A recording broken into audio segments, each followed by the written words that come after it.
Assalamualaikum warahmatullahi wabarakatuh. Ah, halo Mas, Mbak, dan teman-teman semua. Perkenalkan nama saya Muhammad Faza Fatih Mubina, ah, yang bernim G00240809.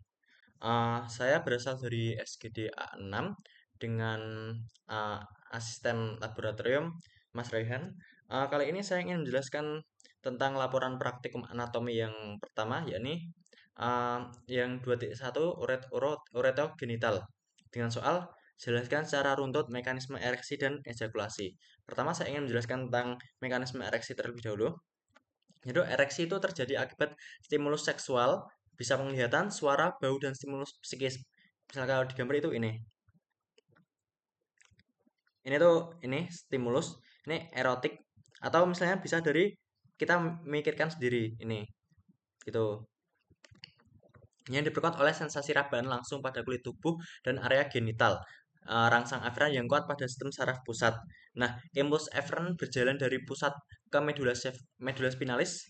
Efferent itu menuju sistem parasimpatik ya, yang S2 sampai S4 itu yang berarti parasimpatis. Serabut preganglion parasimpatik masuk ke plexus hypogastricus inferior, terus bersinap pada neuron postganglion. Serabut postganglion berjalan bersama arteri pudenda interna masuk ke jaringan erektil pada radix penis sehingga menyebabkan vasodilatasi ereksi.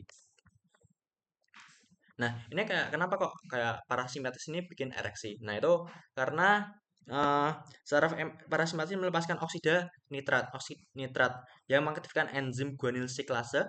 Ini menyebabkan peningkatan pembentukan guanil monosfosfat atau GMF siklik dan siklik CGMF. GMF siklik ini terutama melebarkan arteri penis di anjalinkan trabekula serat-serat otot polos di jaringan erektil, corpus cavernosa, dan corpus spongiosum dalam batang penis. Dengan melemahnya otot-otot polos pembuluh darah, aliran darah ke dalam penis bertambah, menyebabkan lepasnya oksida nitrat dari sel-sel endotel pembuluh darah dan terjadinya vasodilatasi lebih lanjut. Jadi kan otot-ototnya itu ada dua. Pertama itu ada bulbo bulbus spongiosum dan ureto, bulbo urethralis dan ureto cavernosa. Ini untuk gambarnya nih. Jadi dari kolinergenik dan ada yang NNOS. Nah, kalau misalnya ini kayak pakai asil koli dulu supaya bisa masuk ke endotel sel tersebut. Nah, nanti NNOS sama NNOS itu sama-sama dirubah jadi nitrit oksid. Nah, habis itu nanti nitrit oksid itu jadi guanil siklas, yaitu GTP nanti jadi cyclic GMP. Nah, cyclic GMP nanti itu akan um, mengaktifkan protein spesifik. Jadinya kalsiumnya turun. Ketika kalsium turun itu menyebabkan otot polos itu relaksasi sehingga darah bisa masuk, sehingga arterinya terus venanya itu terhimpit jadinya bisa ereksi gitu. Nah, ini ereksi peningkatan aliran darah menuju ke jaringan erektil, corpora cavernosa dan corpus spongiosum. Penis membesar karena terdapat pengisian darah, menekan aliran balik vena pada fascia melingkupinya. Terus aliran darah dari jaringan erektil dihambat dan tekanan dalam darah dipertahankan tetap tinggi. Penis panjang dan diameter penis akan bertambah, itu ereksi. Ketika rangsang seks menjadi amat kuat, pusat refleks medula spinalis menjadi impuls simpatis yang meninggalkan uh, medula spinalis segmen atau toraks 12 sampai lumbar 2 dan belajar berjalan ke organ genital melalui plexus hipogastrik dan plexus saraf simpatis pelvis untuk mengawali emisi. Itu emisi itu adalah awal dari ejakulasi tersebut.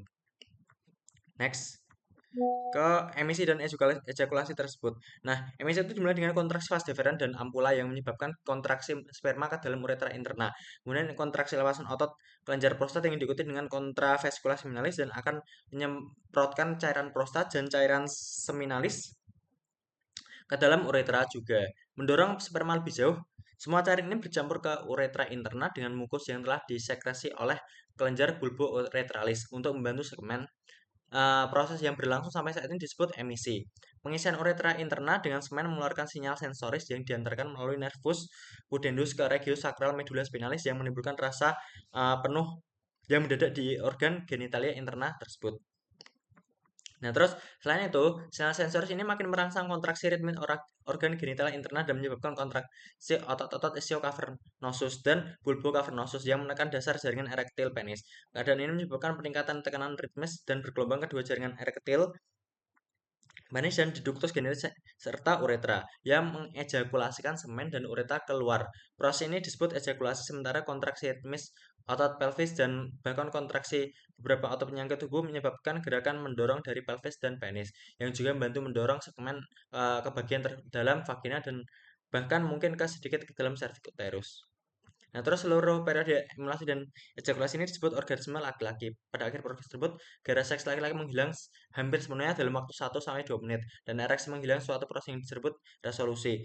Bergelombang di kedua jaringan erektil penis dan ductus genitalis serta uretra yang mengejakulkan semen dan uretra keluar. Mungkin sekian dari saya.